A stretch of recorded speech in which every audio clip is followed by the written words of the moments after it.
Hello, today we are going to study sources of business finance, which is chapter number 8, business studies, class 11. So, today we are going to study how the business collect money for the business activities when it does not have efficient money for self-sufficiency. So, how they borrow money and what are the advantages and limitations of different types of borrowings. So, why is money needed? There are two types of terms here. So, these are very short terms, but it's important. So, I am going to tell it about fixed capital requirements.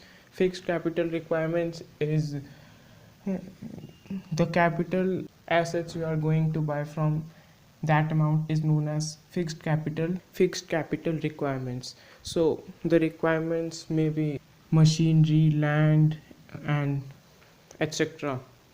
And second is working capital requirements. So like you have to give wages, all the current expenses come under this. You have to give wages, electricity bill, rent, and salaries, lighting, electricity, etc., all come under this. So now on the time period, now types of loan and types of borrowing funds on the basis of time. So there are three types of basis, which is long term, which is more than 5 years, mid term, which is long term is more than 5 years, mid term is more than 1 year, less than 5 years, and short term is less than 1 year. So three types of basis are there. So now two types like ownership, externally or internally. So retained use of retained earning or capital brought by the promoter is internal financing, and the money which is coming from outside the firm by selling debentures, by selling shares, and by all the commercial papers, etc., from other people outside the company is known as external financing. Now we will start retained earning. So a company is there, a company, regular company, not a non-profit, not for profit organization or NGOs, etc. A normal company is doing business so that they can earn profit. So when there is net profit left, so company does not distribute all the profit. It keeps some money for future use. It is known as retained earning. So what are the advantages and disadvantages of it? First exam First advantage is permanent source. The company just don't have to do anything to attain this. Just open their locker and pick the money. It's that simple. So it's a permanent source. Second is, as the company is using its own money, so it does not have to give any type of interest on it. So now it's interest free, as it's your money only. You are taking it from your locker, so you don't have to give any interest on it. Third is operational freedom and flexibility, as it's your money. No one can say you a thing like don't invest here, you can't put your money here, etc. It's your money. Whatever you want to do, you can do. Unlike loan taken from bank, where they restrict you that you can't invest this money on this sector, etc. So here it is operational freedom and flexibility. Third is, so now you have some money.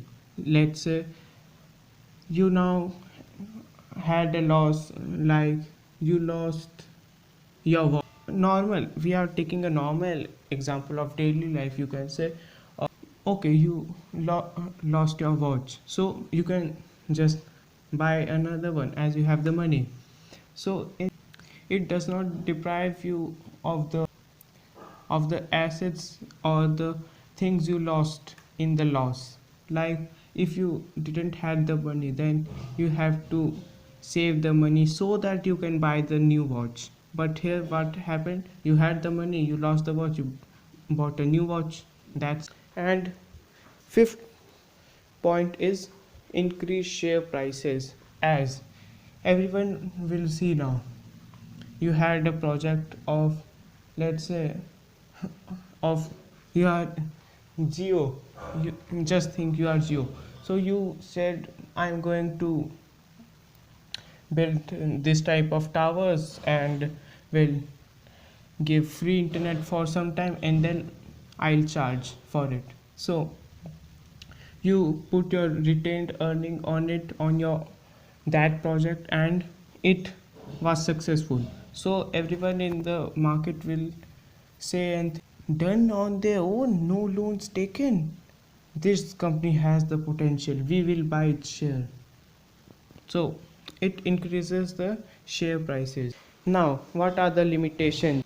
As I told you, the definition of retained earning, the net profit, you a part of the net profit you kept with yourself and didn't distributed is known as retained earning. So it causes dissatisfaction among the shareholders, as you are keeping some money, so their percentage of dividend is reduced.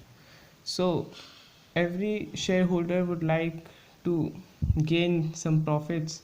So if you will reduce their profits, they'll think that it's a bad company, it does not give correct dividend, so I don't want its shares, I will sell it. So putting a huge part of the net profit with you reduces the dividend for the shareholders and thus creates dissatisfaction among them. Second point is it's a uncertain source, as sometimes there is huge profits, sometimes there is huge losses. So you can't keep money in huge losses, as the company already is in loss. You can't keep loss, you can keep profit but you can't keep loss. So it's very uncertain that sometimes you can take out money and not every time, sometimes you can take money.